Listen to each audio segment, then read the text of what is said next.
Your marriage might be quietly killing you. Most people think divorce is a tragedy, a personal failure, a moment where a family collapses and a life falls apart. But the truth is darker and far more liberating than anyone wants to admit. Humanity built an institution that was never mature enough to keep sacred. Marriage as we know it traps more people than it frees. And the moment you genuinely entertain the possibility of walking away, not commit to it, just imagine it, you expose the truth of your relationship. You expose the truth of yourself.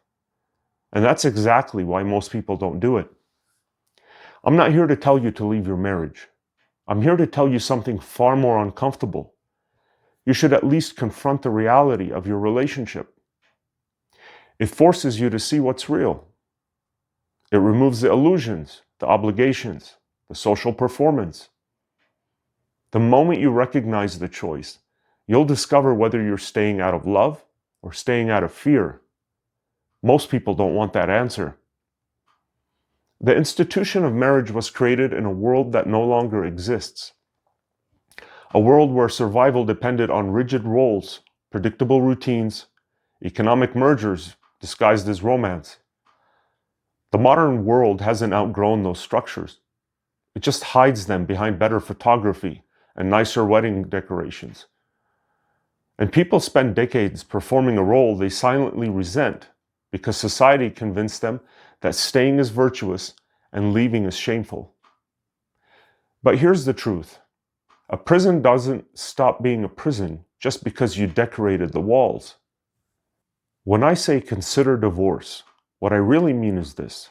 Stop worshiping an institution that was designed to control you, not uplift you. Stop sacrificing your psychological, emotional, and spiritual development to maintain an image for people who don't even know how to live their own lives. Stop staying in relationships because you're terrified of the chaos that comes with honesty. Most people don't stay in broken marriages because of love. They stay because of childhood conditioning. The human mind clings to familiar emotional patterns, even when those patterns are destructive. If you grew up in a home where affection was inconsistent, where conflict was ignored, where your parents performed stability instead of living it, your nervous system learned to normalize that tension.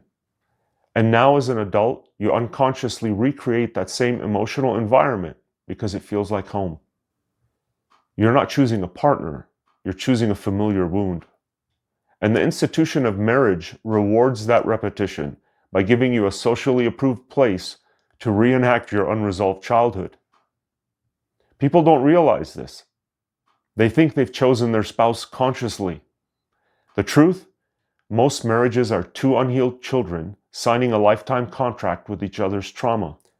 That's why divorce feels like psychological death.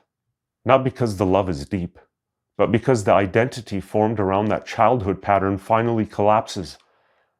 And that collapse is terrifying. But it's also the beginning of adulthood. Imagine waking up at 3 a.m. after years of silent resentment, realizing you've been performing life like a shadow. That's the moment divorce, or even the thought of it, becomes awakening. We like to pretend marriage is sacred, but what's actually sacred is social order. Governments don't support marriage because they care about love. They support marriage because it creates predictable workers, predictable consumers, predictable households, predictable tax structures.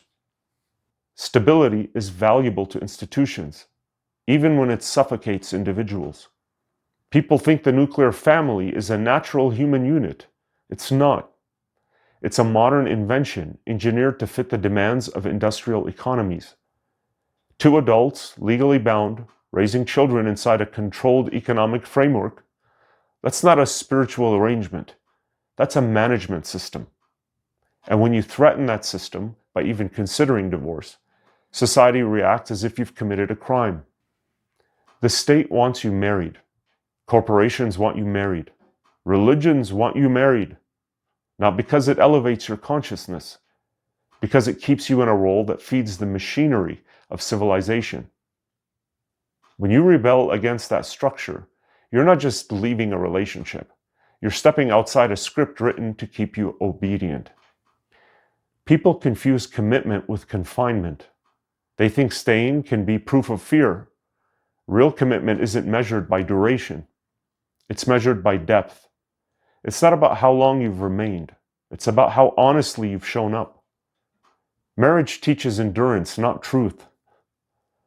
It teaches obligation, not presence. It teaches people to hold on, even when holding on is a form of self-betrayal. When commitment becomes blind endurance, it stops being noble. It starts becoming a quiet form of spiritual decay. True commitment is alive. It requires self-awareness, open communication, emotional intelligence, inner strength. Most people have none of that. Yet they enter a legal contract that demands all of it. And when the relationship collapses under the weight of unconsciousness, they blame divorce. They blame it. Instead of realizing they were never committed. They were just compliant.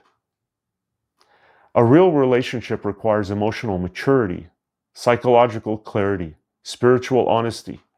It demands that both people confront their shadows, the parts of themselves they spent years hiding, avoiding, or projecting onto others. Society doesn't teach this. Society teaches people to find a partner before they've found themselves. Most marriages are formed between two people who haven't done the inner work necessary to sustain the depth.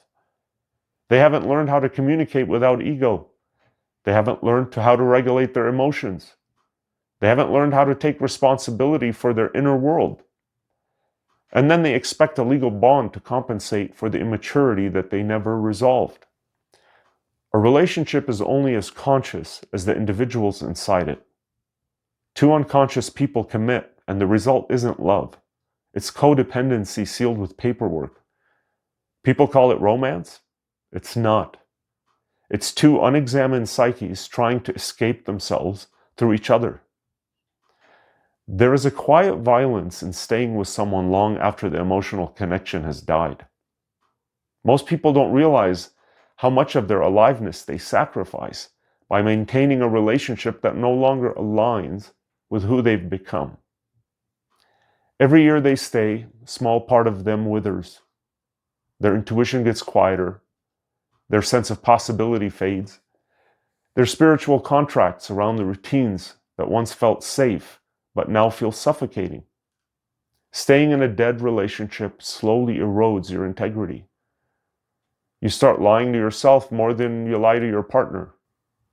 You perform affection instead of feeling it. You negotiate with your own soul for the sake of comfort, stability, or reputation. And over time, you lose access to the version of yourself that still believes in growth, honesty, and expansion.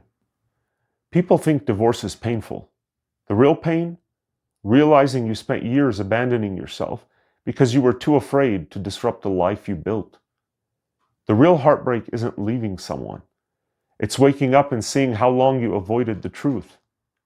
So yes, consider divorce. Not because I want you to end your relationship, but because I want you to end the unconsciousness you've been living in. Consider divorce so you can ask, who am I without this role? What am I holding on to? What am I afraid of losing? What part of me died while I was trying to keep this structure alive? Maybe the relationship survives. Maybe it doesn't. That isn't the point. The point is that you stop letting institutions define the trajectory of your life. The point is that you reclaim the courage to choose rather than obey. The point is that you stop living as a slave to a tradition humanity has never truly understood. The point is to wake up. Because the real divorce isn't between you and another person. It's between you and the version of yourself that learned to settle. And if that version dies, good. Some things deserve to end. Thank you for listening today. If you found this video helpful, please send it to a friend that could use it. There's a lot of people that need to hear this message, and I'll see you on the next one.